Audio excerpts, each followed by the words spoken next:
All right, y'all. So, like most people, you probably got this Quickie Bulldozer smooth surface, whichever version, right? And it has this hexagon. I saw in other videos that they said you could just simply flip it open, lift it up. As a little tough sometimes. Oh, see, of course it fell. But nonetheless, you could just take a simple flathead like so, lift it up, look at that, pops right on off. And once that's off, all you can do, you then screw it on like so.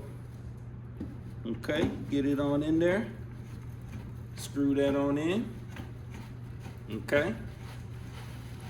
It's in there nice and tight, get those lines lined up just right.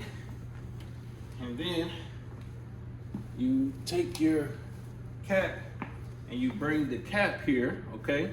And you want to bring it over the top of the broom, all right? Slide that thing on down like so. Boom. There it is. And now she's locked in.